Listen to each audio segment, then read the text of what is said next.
Bueno, eskerrik asko, placer handi bat da hemen egotea,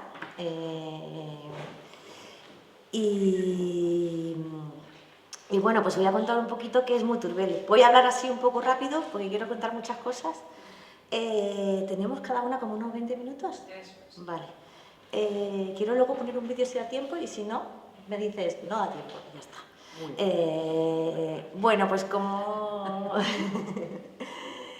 Pues eso, venimos desde el Valle de Carranza, que para quien no os conozcáis es el municipio más grande de Vizcaya y menos poblado en cuestión de animales, en cuestión de humanos, porque hay un mogollón de animales, ¿no? Y curiosamente aquí se encuentra una de las mayores concentraciones de animales en peligro de extinción de Europa, entre ellos nuestra oveja, que es la oveja carranzana, que tiene dos ecotipos, la cara rubia y la cara negra. En casa tenemos la cara negra y por eso de ahí el nombre de nuestro proyecto Muturbels, ¿no? Bueno, a mí siempre me gusta contar que esta historia es una historia de amor, ¿no? Que surge cuando Joseba y yo nos conocemos y juntamos nuestras pasiones. Yo vengo del mundo del arte, de la creación, y Joseba viene de una familia de pastores. Cuando yo conocí a Joseba, yo estaba inmersa en una investigación doctoral en la Universidad del País Vasco que trataba sobre el uso del folclore en el arte contemporáneo, ¿no? Y una comparativa entre Andalucía, Euskal Herria y tal. Bueno, en esa investigación doctoral yo trataba muchos de los conceptos que traté, ¿no? Pues esas dicotomías, ¿no? Folclore, arte, artesanía, bellas artes, rural, civilizado, comunidad individual, iletrado, ilustrado, popular, culto, ¿no? Todos esos vocablos, que estas dicotomías de alguna forma fueron constituidas pues, a la vez que los nacionalismos en Occidente, ¿no? Y bueno, de alguna forma Muturbel trabaja como si hubiera una línea entre esos dos bloques, ¿no? Penduleando de un lado a otro, no con intención de romperlos, pero también sí de cuestionarlos o de ponerlos en cuestión, ¿no? Bueno, Joseba, aparte de seguir el relevo generacional de casa, él es profesor en el Instituto del Valle y aparte es un gran militante por el euskera en Cartaciones y bueno, cuando yo lo conocí estaba, pues es carne de Gasteche, ¿no? Y de ahí no sé, para explicarlo, yo creo que entendéis todo. Y yo creo que Muturbel tiene mucho de ello, ¿no? De hecho, yo antes de conocer a Joseba, yo creaba piezas y proyectos artísticos, pero como Laurita no tenía ningún conocimiento de la gestión cultural. Y yo eso lo he aprendido con Joseba, ¿no? Y todo lo que organizamos, que luego os contaré, pues la filosofía gastechera tiene mucho, ¿no? de Muturbel. Y bueno, este es Toñín Suaita, que de alguna forma es el artífice de todo eso, bueno, y su ama.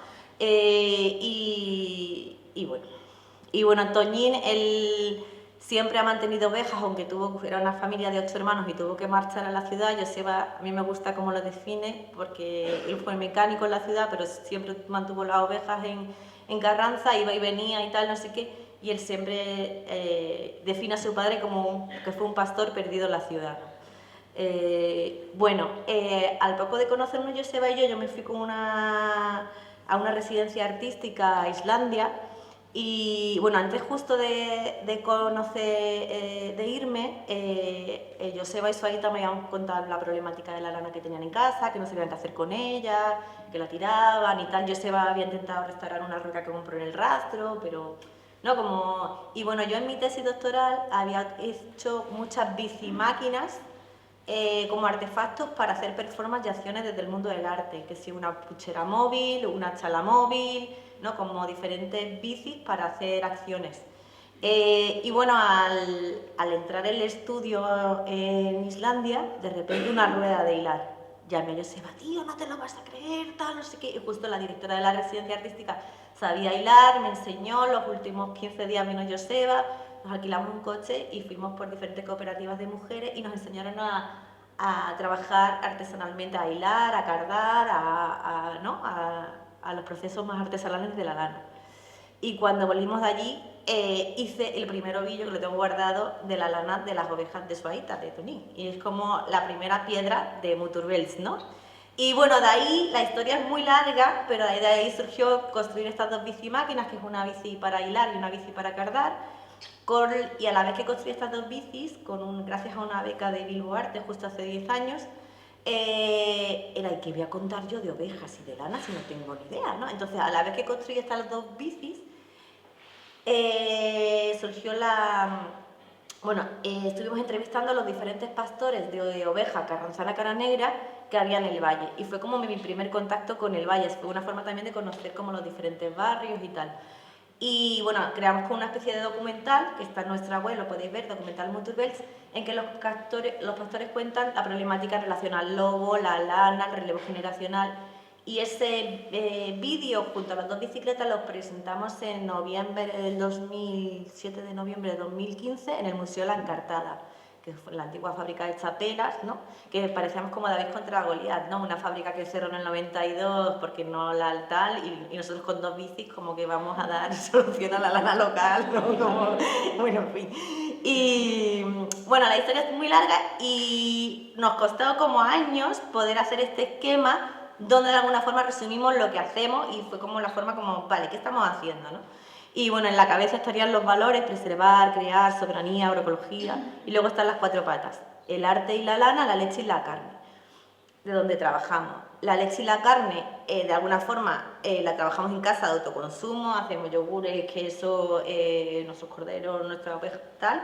Y también, de alguna forma, la gastronomía está presente en muchas de las actividades socioculturales que organizamos.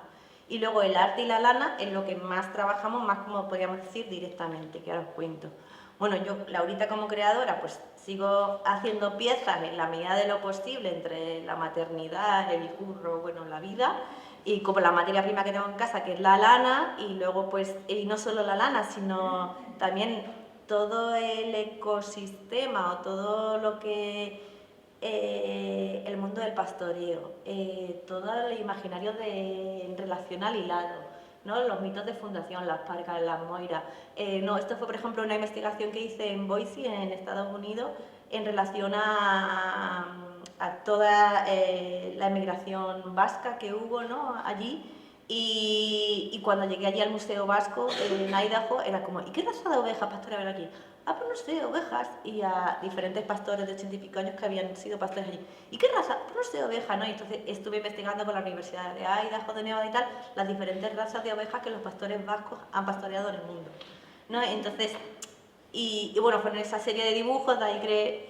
Luego esto fue otro viaje que hice a Islandia, una otra residencia que nos invitaron, justo a Djúpavik, que es el lugar donde supuestamente, ¿sabéis? Es ese ballenero que, bueno, la gran matanza de Vasco, bueno, todo lo hemos así con la cabeza. Pues justo allí, que se inauguró el año pasado justo el futuro Museo Vasco en Islandia. Y bueno, pues antes de ir investigando fui a Albaola, para investigar en relación a los balleneros y si había alguna relación con la lana. Y bueno, sí que hay un punto en que para mí fue como maravilloso encontrar que cuando el reino de España, ¿no?, era reino por ese oro blanco que era la lana, esa lana se exportaba ya lavada y se lavaba con jabón, y mucho de ese jabón se hacía con aceite de ballena. Entonces, como la lana y la ballena de alguna forma han sido como hermanas en la historia, o han tenido. Y bueno, y fue la idea de hacer este abrigo. Y bueno, yo como andaluza, que veis, aunque vivo en Carranza, pero llevo 20 años por el País Vasco, pues siempre he querido tener una bata de cola. Digo, pues me hago una bata de ballena.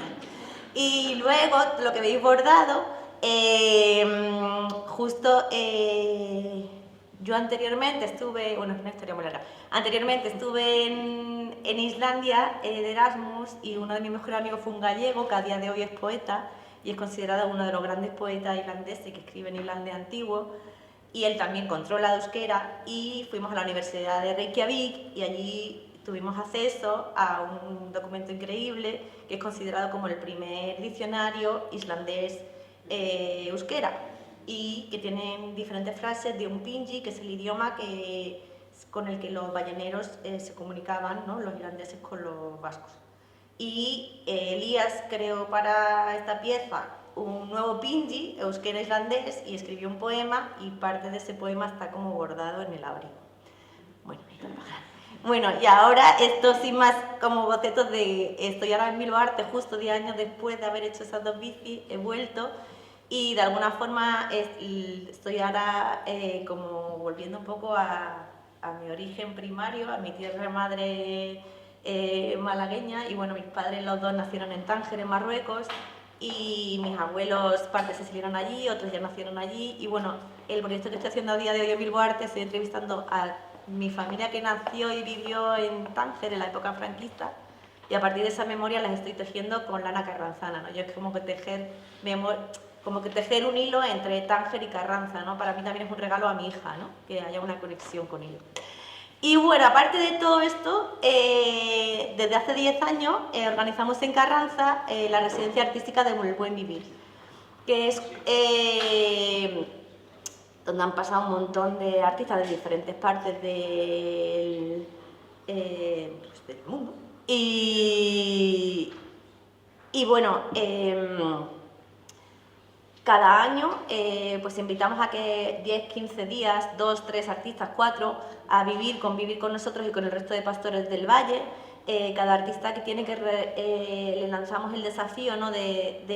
también de qué hacer con no solo con nuestra lana, sino también pues con todo lo que se está hablando aquí, ¿no? Con esos saberes, con todos esos conocimientos ancestrales del manejo del pastoreo o de tal, ¿no? Convertirlos en un proyecto, ¿no? Y bueno, aquí podéis ver diferentes piezas, Idoia Cuesta, Ernesto Artillo, el Niño de Elche. Bueno, hay videoproyectos que son más en relación con la comunidad, participativa, luego estos de Carla Bosselman, que ella trabaja el relatograma, no iba de caserío en caserío hablando con todos los pastores y recogiendo documentación, y bueno, esto es un momento justo el año que estuvo Asunción Molino, Regina de Jiménez, Mariona y Pedro, y pues un momento pues igual que estoy contando aquí qué hacemos, ¿no? Pues con ellos.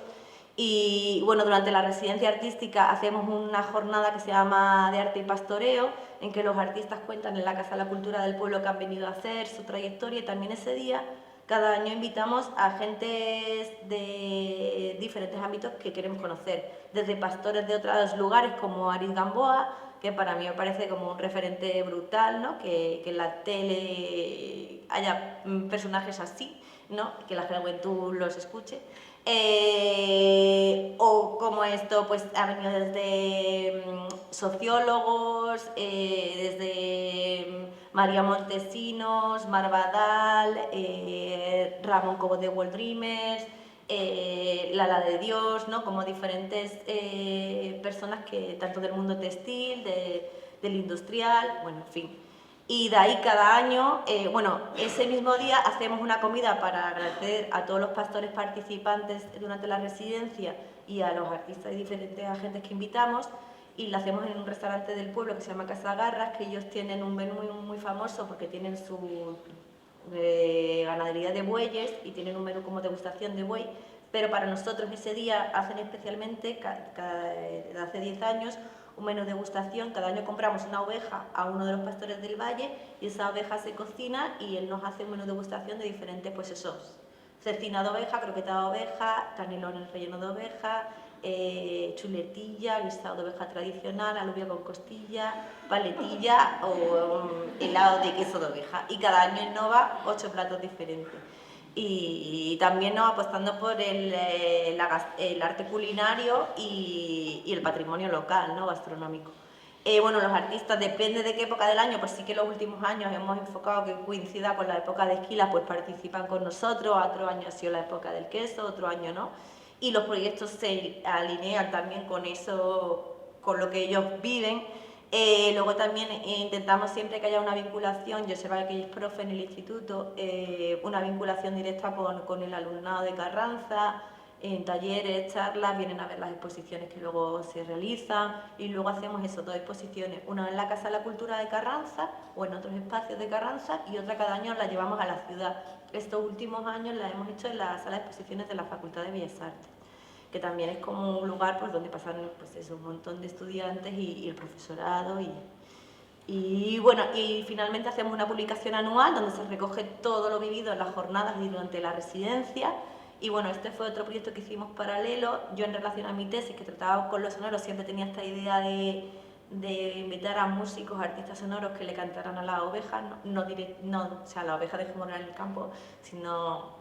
Y también de que la gente que vive el rural tuviera canciones que hablaran de, ¿no? Que se sintieran identificados. Y bueno, el proyecto se llamó de muchas formas. La primera idea para que se llamara era Alaita Sunguruja Becha, ¿no? Soberanía de la alegría, ¿no? Que estamos dejando de cantar y de bailar.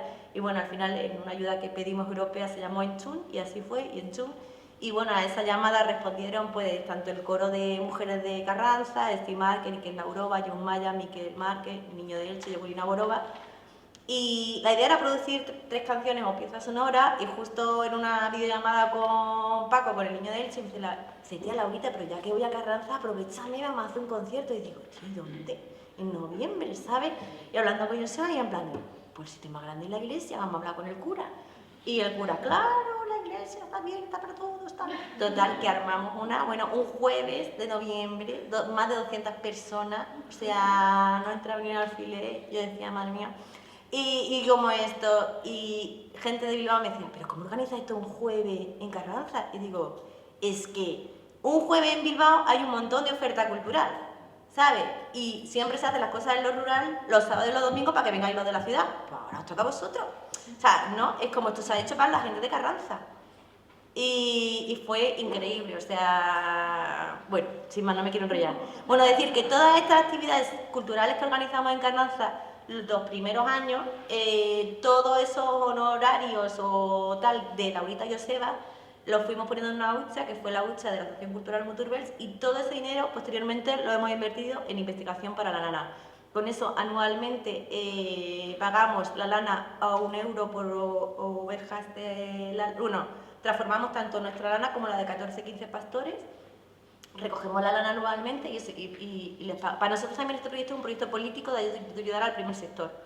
Y bueno, con esto conseguimos en el 2017 llevar nuestra lana a la industria por primera vez. Y bueno, a partir de ese hilo, posteriormente en 2020 conseguimos hacer un tejido. De repente nos vimos inmersos en el mundo de la moda sostenible, no con el objetivo de querer ser un proyecto de moda sostenible, simplemente con el objetivo de dar solución a una materia prima realmente sostenible y que se está tirando a la basura, ¿no? De ahí luego pues, nos han surgido diferentes proyectos de colaboración, como con el restaurante Mugaritz, que querían introducir lana en uno de sus platos en el 25 aniversario, y fue este ovillo que se lo lanzaban al comensal y al desenreliarlo, dentro había un brioche de alta cocina. Luego otra colaboración pensando en las pelotas de pelota a mano, ¿no? Que el 60% es lana, ¿no? Pues me dediqué a mandar ovillos a todos los artesanos de pelota, y Ander Zulaika, que hace pelotas para la Federación de Euskadi, pues a día de hoy todos los años nos compra lana él dice que mejora las pelotas Boshua, ¿no? Que son las pelotas como de iniciación. Luego fue otra colaboración que hicimos con Ternoa de sustituir las plumas por lana en chaquetas como de alta montaña, aunque estas son como de vestir.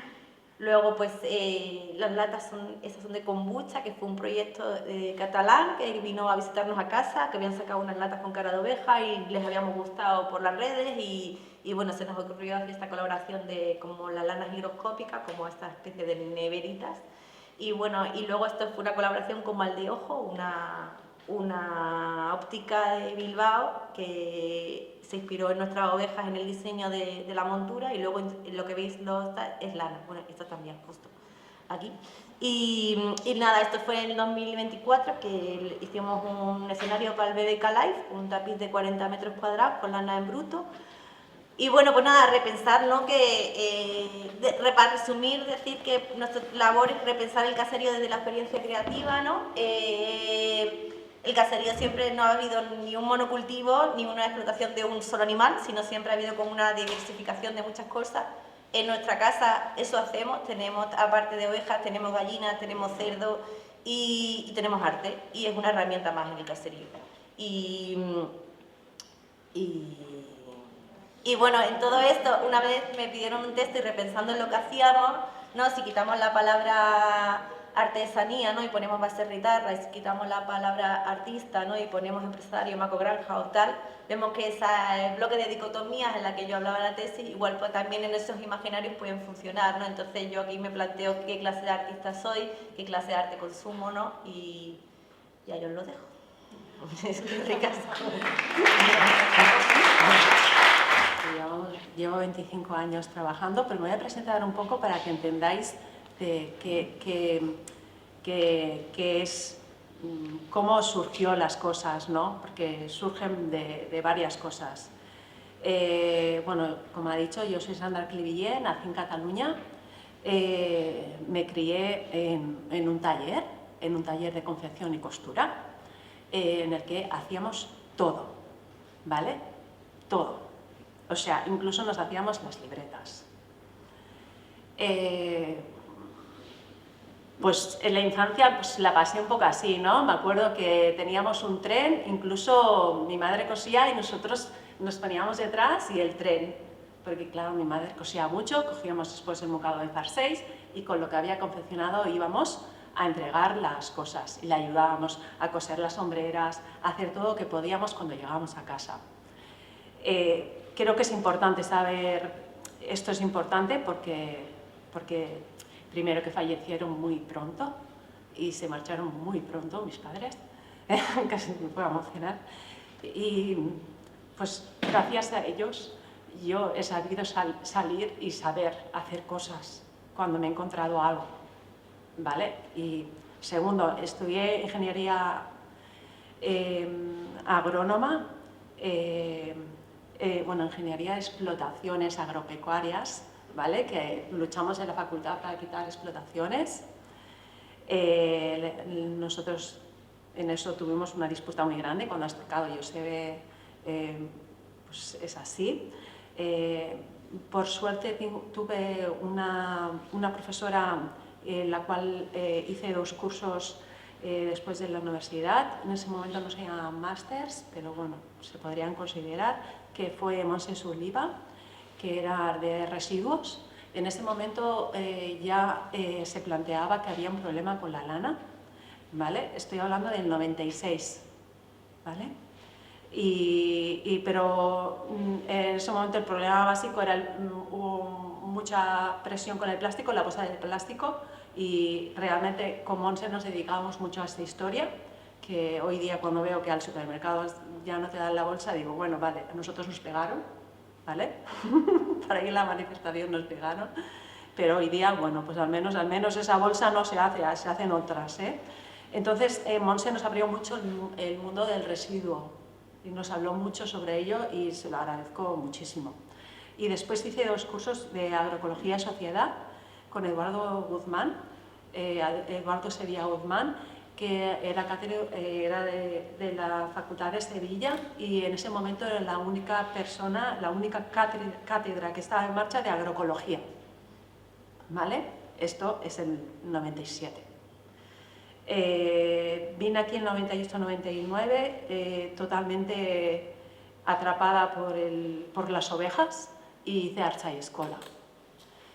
Después de Archa y Escola empezamos a buscar un caserío y en el 2004 compramos un caserío y pusimos ovejas y entonces aquí empezó la lucha de la lana.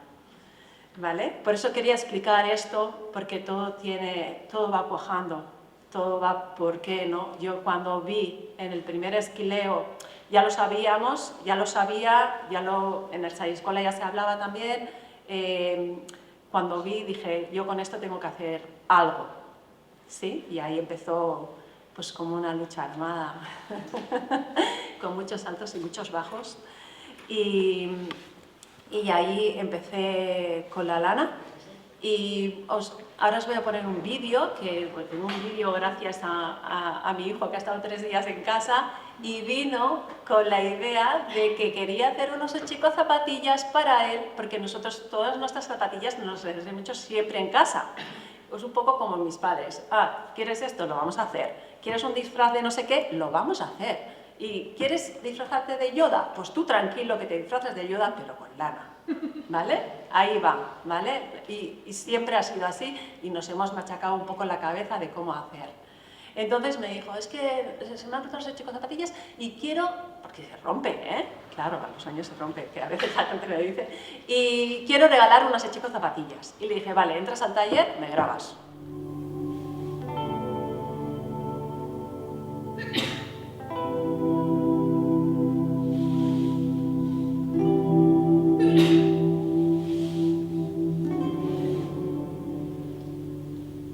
Pieza berean, ehundurek bilakaera honen istorioa kontatzen dute.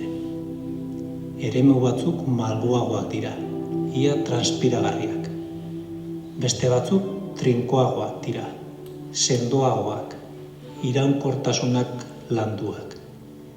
Eta batzuetan artilak jasanduenaren oroimena gordetzen du. Erresistentzia egiten du, bere burua baieztatzen du, bere marka uzten du. Fieltratzea pazientziaren eta energiaren arteko elkarrizketa da, entzutearen eta ausardiaren artekoa. Oreka euskorra, material erresistente bat sortzen duena. Oraingoz, pieza isilik dago, lehortzen, tenkatzen, bere erabakia hartzen. Laster argituko da bere azken forma.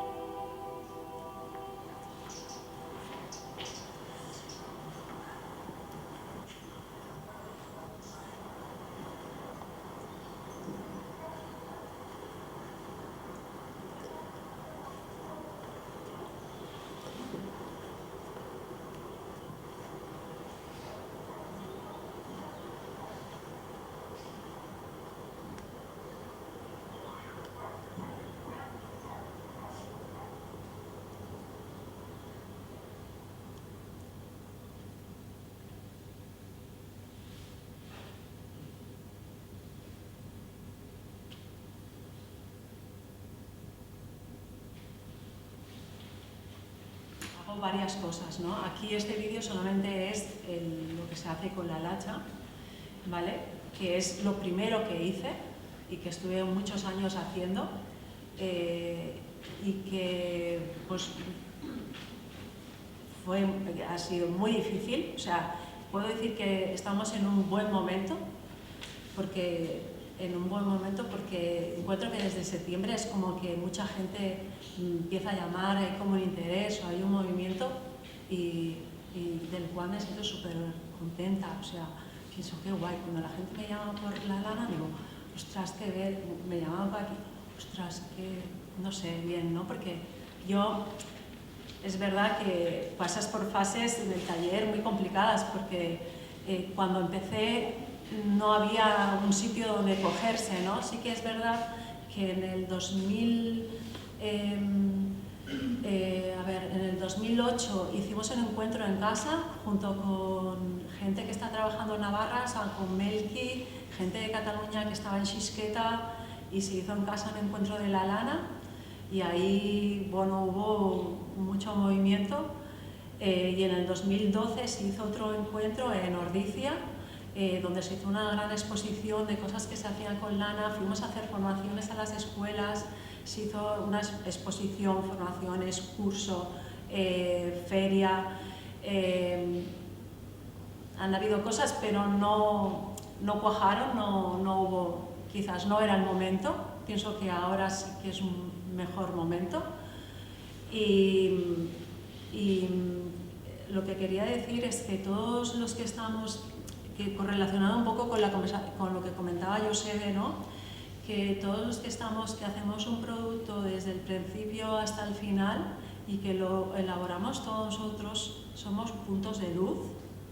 Cuantas más puntos de luz haya, daremos más luz a la oscuridad, que la oscuridad es lo otro.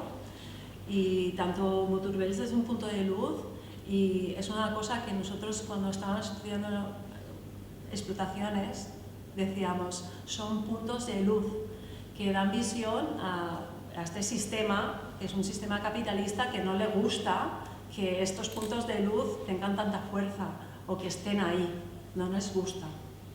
O sea, las cosas que somos pequeñitas y diferentes no gustan, ¿vale? Entonces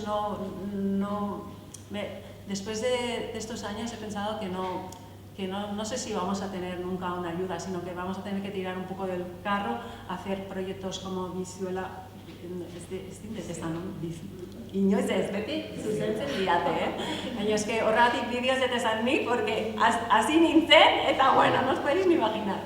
Osea, hitz egiten dut, baina batzutan, tela. Eta ni hori bai, eta yo junto el proceso del pastoreo, ¿no? Junto con la transformación, ¿no? Y es un gran problema, es un problema porque estoy dada de alta en agricultura y después estoy con ingresos cero, ¿vale? Y tengo que estar dada de alta en artesanía, ¿vale? Con ingresos. Todo lo que es la parte de la lana no hay gastos porque hay muchas horas nuestras, porque esto que habéis visto es muy largo, o sea, hacer una alfombra. El otro día había sol, que eso sí es muy mucho, pero estaba secando las alfombras al sol y estaban ahí las abejas tranquilísimas y dije, joder, Sandra, tía, qué pasada, yo no me lo hubiera imaginado. O sea, de verdad que cuando empecé yo no hubiera pensado que yo qué sé, que podría hacer esto. O sea, y dice, ostras, qué guays. No ha sido fácil, pero ostras, se puede hacer. Y no es eso, se puede hacer muchas cosas. Es que podríamos decir, antes del COVID, o sea, había bases en modelos, cosas, y había hecho cosas, pero no sé, quizás el COVID me comió totalmente, aparte de perder un hermano, y estar en una UCI y ser muy duro. Por cierto, en una UCI, fijaros lo que estar en una UCI 3 meses con una persona que se estaba muriendo y entré en la lana en la UCI. Es que yo cuando lo pienso dije, porque me dijeron, tienes que llevarle algo para entretener a tu hermano, porque está intubado. Es muy fuerte lo que os estoy explicando, es una cosa muy fuerte, pero que es real, que es así. Y me dijo la chica del entretenimiento de la UCI, llévale algo. Le dije, hombre, estoy haciendo un proyecto que él estaba conmigo, pero claro, tengo que entrar. Estábamos ahí con las mascarillas y tengo que entrar lana. No, tú entra lo que sea, que es que ya es igual. Y ahí nació lo que Baserriko Argia, ¿vale? Diseñamos con mi hermano un caserío de lana y es una de las cosas que yo llevo siempre a las ferias y que tiene una luz interna. Y bueno, para deciros que se puede hacer muchas cosas con la lana, hasta lo he entrado en una UCI. O sea, no sé, es muy fuerte lo que os digo, es muy duro, yo lo he pasado muy mal. El COVID, aparte de que se llevó mi hermano, se llevó las artesanías. Sí que es verdad que la gente que hacía alimentación podía sobrevivir. Yo estuve 3 años, básicamente, después de perder mi hermano, pensando en que no sabría qué haría, pero pensé, me voy a dedicar a formar más. La lana te puedes formar y no acabas. Y me estuve formando y haciendo. Alguien me ha preguntado antes cómo teñía, ¿no? De pequeña ya teñíamos en casa, nos hacía teñir mi madre con muchas cosas, pero bueno, los tintes son tintes naturales y en el COVID eso lo indagué, lo tripliqué, el tema de los tintajes. Y mucho de la transformación de costuras rectas, de las técnicas del marmolado, o sea, muchísimas cosas. Y lo que quiero decir que la lana puede ser moderna, que la lana puede estar en cualquier sitio y que no entiendo por qué no. Porque se la han comido, pero bueno, sí que lo Nosotros entiendo, tampoco. Ah, vale. Pero mira, ya voy a parar. No. Se llegó a llamar oro blanco. Sí. ¿Qué ha pasado? ¿Qué ha pasado de ser oro blanco a La producto riqueza. de desecho prácticamente? Bueno, Bueno, hay que decir que tanto la lana vasca nunca fue oro blanco. No, eso también. Eso es claro. Pero al menos se hacían colchones Sí, y se utilizaba. se hacía cosas. Y la gente que hilaba en casa, se hacía calcetines, se hacía cosas, pero Luego nunca, llegó nunca la fue oro viscosa y ya la lana se perdió. blanco. Vosotros habéis demostrado, bueno, nos habéis contado, sois unas artistas, hacéis de todo, pero, a ver, fuera del arte, del diseño, ¿la lana tiene futuro? No sé, vosotras que... ¿Le veis futuro a la lana, aparte de...? Yo publiqué hace unos años Artillar Torquizuna Lana. Cuéntanos. Pero porque yo creo mucho en ella. Yo creo muchísimo tanto en la lacha como en general. Creo que es una fibra, justamente por cosas que me han pasado ahora. Mis hijos me han venido a pedir tanto uno a nivel técnico porque está haciendo alta montaña como otro está haciendo cosas en ingeniería, me han venido a pedir cosas de lana para hacer. Quiero un trozo de lana porque necesito, bueno, entra al taller y lo hacemos, ¿sabes? Yo creo que lo que la industria, o sea, que en el momento, ¿no?, que la industria se dedicó a transformar el poliéster y que no tuvo, pero pienso y tengo la sensación de que como que nos hemos cargado todo eso, pero que nos vamos a dar cuenta y vamos a recular. Porque claro, la lana tiene unas cualidades que le gustan en las fibras sintéticas que la lana ya lo tiene por sí.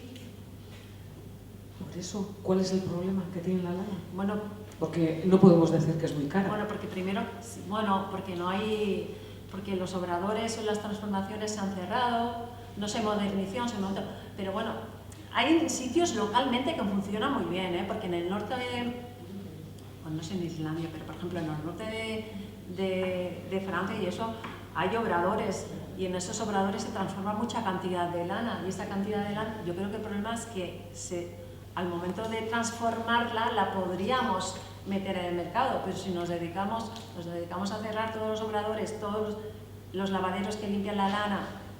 Actualmente, si tú quieres limpiar la lana, bueno, la ahorita limpian, ¿no? Seguramente tienes que hacer 7 horas, mínimo, creo yo. Eso no es rentable. La bioconstrucción... Pero es que la lana la puedes... O sea, nosotros estamos hablando de diseño, pero yo digo, la primera, actualmente, cada oveja tiene 2 kilos, 1,5 kilos, 2 kilos de lana. No toda la puedes aprovechar tampoco, ¿vale? Para nivel Hay mucha merma en el proceso. Sí, hay mucha merma en el proceso. Y yo en esta merma, en los obradores se tira. Pero yo toda esta merma la utilizo en la huerta.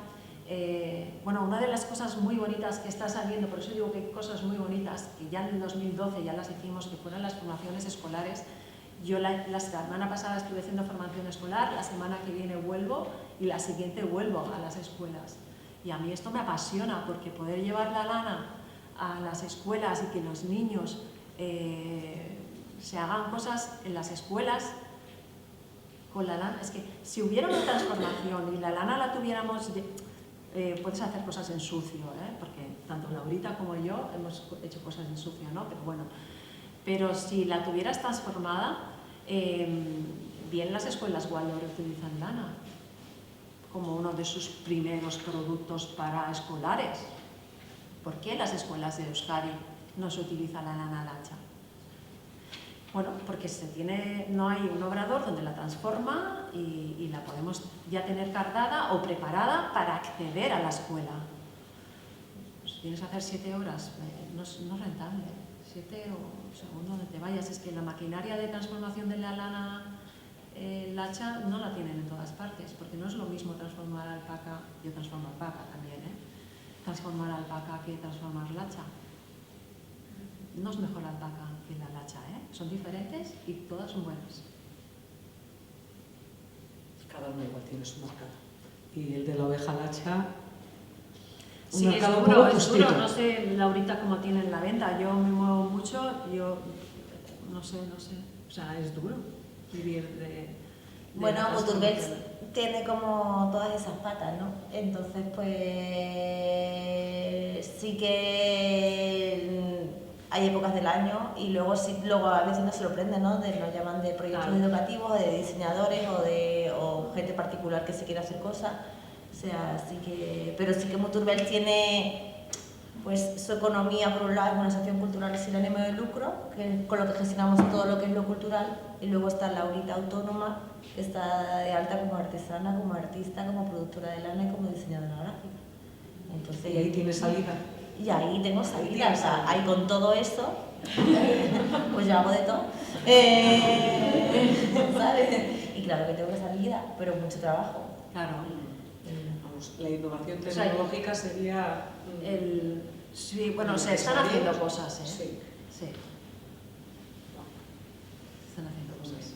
Algo más Lo que pasa es que tienes que ser eso, de todo, De todo. de todo, sí. Tiene que ser full. Sí, Muchas patas y llegar a... sí. Y trabajar muchas sitios, horas. trabajar muchas horas. Y trabajar muchas horas. Pues muy bien. La 1:10. Creo que vamos a dar paso a la mesa redonda. O son.